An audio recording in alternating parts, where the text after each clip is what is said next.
Unicorn is hell too.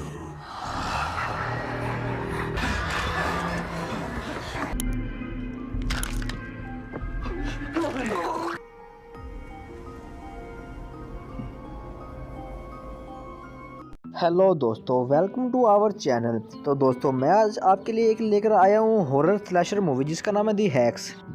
और मैं आपसे उम्मीद करता हूँ कि आपको हमारा ये एक्सप्लेनेशन बहुत ही पसंद आएगा। तो आइए इस मूवी की शुरुआत करते हैं। तो गाइज, मूवी के स्टार्टिंग में हम बिन नाम के एक आदमी को देखते हैं जो अपने बाइक के साथ बीच के ऊपर बैठकर चेस खेल रहा था। तभी उसकी नज़र सामने से आ रही एक लड़की एम्बर के ऊपर पड़ती है जो बहुत ही ज़्यादा खूबसूरत होती है। एम्बर को देखने के बाद में वो उसे बहुत ही ज़्यादा पसंद करने लगता है। वो बात करने के लिए एम्बर के पास में जाता है, लेकिन एम्बर उसको ज़्यादा इम्पोर्टेंस ना देते हुए वहाँ से चली जाती है। अब अगले सीन में बेन अपने भाइयों के साथ में मिलकर एक बियर एंजॉय कर रहा था। तभी वहाँ पर एम्बर भी आ जाती है। वो वहाँ पर बैठे बेन के साथ में बात करती है। इसके बाद में ये दोनों डिनर करने के लिए चले जाते हैं। डिनर करने के बाद एम्बर बेन को अपने घर पर चाय के लिए इनवाइट करती है। जिसके बाद में गाइस हम बेन को एम्बर के घर में देखते हैं, जहाँ पर वो बेन को वेट करने का बोलकर खुद वहाँ से शावर लेने के लिए चली जाती है।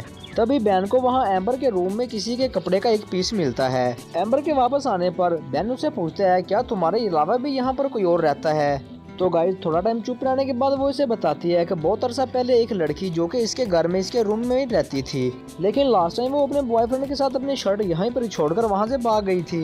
ये सब कुछ बताते हुए एम्बर एकदम से दरवाजा खोल के एम्बर के सामने नेकेड आ जाती है और उसको आगे और देखने के लिए बेन बहुत ही एक्साइटेड हो जाता है। इसके बाद वो लेट जाते हैं। वो दोनों अभी इंटीमेट होने ही वाले थे कि एम्बर एकदम से सब कुछ रोक देती है और इसके बाद बेन वहां से अपने घर के लिए चला जाता है। अगली मॉर्निंग एम्बर के साथ हम किसी अननोन पर्सन को बदतमीजी करते हुए देखते हैं, जिसे वहां पर बेन भी खड़ा देख लेता है। वो एम्बर की मदद करने के लिए उस आदमी को बहुत ज्यादा मारता है और एम्बर को अपने साथ लेकर वहां से भाग जाता है। यहाँ से सीन शिफ्ट होता है और हम बेन को उसके भाइयों के साथ में खड़ा हुआ देखते हैं, जिसमें बेन बताता है कि वो इसकी बार वो अब इनका टीम ज्वाइन नहीं कर पाएगा क्योंकि इस दफा उसको एम्बर के साथ में वीकेंड पे जाना था। ये सुनने के बाद बेन के भाई उसको अपना ख्याल रखने का बोलते हैं और वहां से निकल जाते हैं। फिर उसी रात हम इन दोनों को एक पार्टी में एंजॉय करता हुआ देखते हैं, जहां पर एम्बर उसी आदमी को स्टॉक करते हुए वहां पर देख लेती है। उस आदमी को देखने के बाद में वो बेन से एक बहाना करती हुई वहां से निकल जाती है। तभी वो आदमी अपने कुछ दोस्तों को साथ में लाकर बेन के ऊपर अटैक कर देता है। जब वो बेन को मारने वाला होता है तभी हम देखते हैं कोई अननोन पर्सन एवल स्प्रिट जो बेन को बचा लेती है और उन सब के ऊपर हमलावर हो जाती है और उसमें से खड़े दो लोगों को वो वहां पर मार देती है और यहीं से हमारा सीन काट हो जाता है।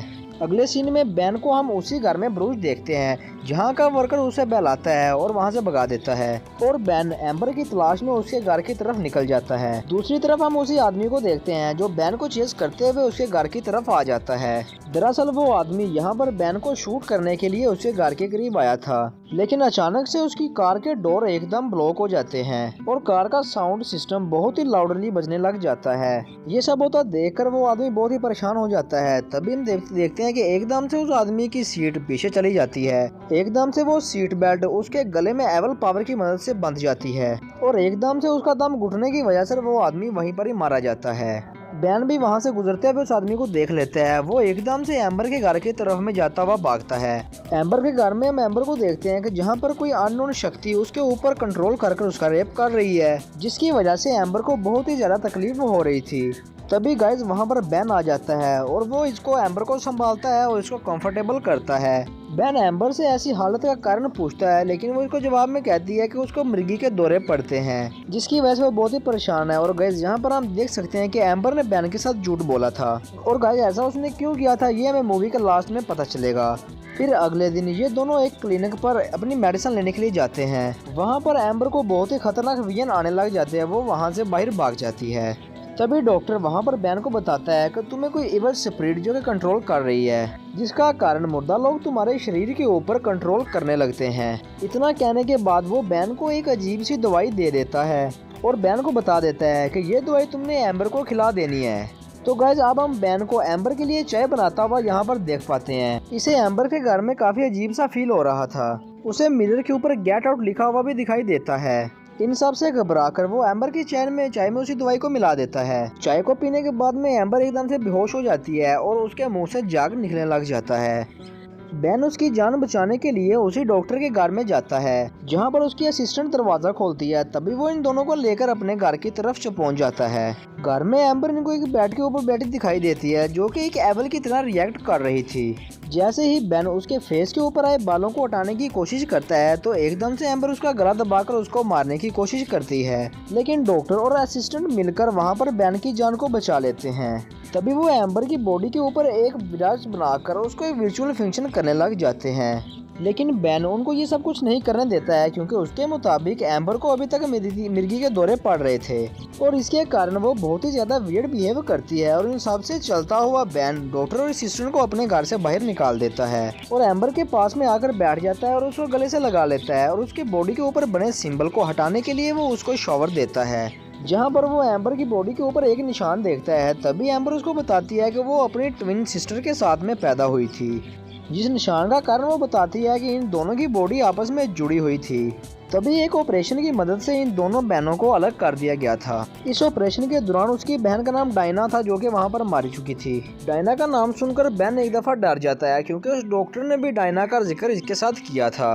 गाइस, इसी के साथ में ये सीन यहीं पर शिफ्ट हो जाता है। अब अगली मॉर्निंग हम बेन को उसके बेड से उठता हुआ देख पाते हैं। उसके सामने एम्बर उसके रूममेट के कपड़ों को देखते हुए दिखाई देती है, जिसको देखने के बाद वो दोबारा से अपने बेड के ऊपर चला जाता है। तभी हम देखते हैं कि ये अगले दिन सुबह बीच के ऊपर रेस्ट कर रहे थे। तभी एम्बर से बेन उसके रूममेट के कपड़ों के बारे में पूछता है। वो बेन को बताती है कि शायद वो अपने कपड़े साथ में ले गई होगी। दूसरी तरफ हम रियलिटी देखते हैं, जहाँ पर डायना वो कोई और नहीं थी, वो एविल स्पिरिट डायना ही थी, जो दरअसल अपनी एविल पावर की वजह से अपने रूममेट को वहीं पर ही मार डालती है।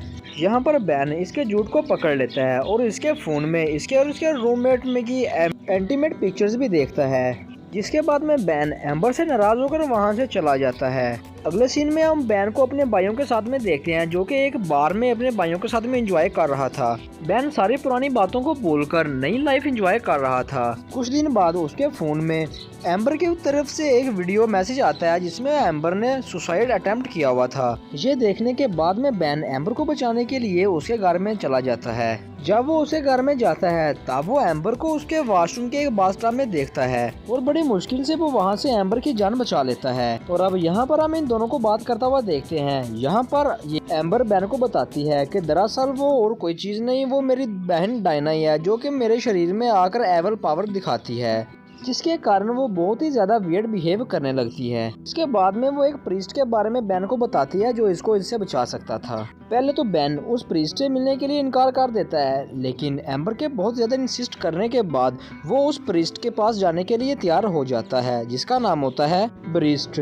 इसके बाद में हम इन दोनों को एक जंगल में देख पाते हैं, जहाँ पर ये उसी प्रीस्ट को देख रहे होते हैं, मतलब ढूंढ रहे होते हैं। तो गाइस, मूवी के लास्ट में एक बहुत ही बड़ा सीक्रेट रिलीव होता है। दरअसल एम्बर ने जानबूझकर बेन को अपने प्यार में फंसाया था, ताकि वो अपनी बहन से आज़ादी पा सके, जो कि डायना इसी के साथ में पैदा हुई थी और ऑपरेशन के दौरान मारी गई थी। लेकिन डायना के मरने के बावजूद भी उसकी जो आत्मा थी वो इसी के एम्बर के अंदर ही रह जाती है। और यहाँ लास्ट में हमें ये भी पता चलता है कि वो प्रीस्ट, जिसका नाम डी राइज था, और वो स्टार्टिंग में आए हुए डॉक्टर, ये सब लोग एम्बर के साथ में मिले हुए थे। तभी डॉक्टर बेन को अपने साथ गाड़ी में बिठाकर वहां से चले जाते हैं। अब बेन के बारे में किसी को कुछ भी नहीं पता कि वो कहाँ किस हाल में है, यहाँ तक कि उसके भाइयों को भी नहीं पता था, क्योंकि उसने अपने भाइयों को किसी को भी जंगल में आने के बारे में नहीं बताया हुआ था। और यहीं पर हम देखते हैं कि at of the end Amber मुस्कुराते हुए वहाँ से वापस चली जाती है।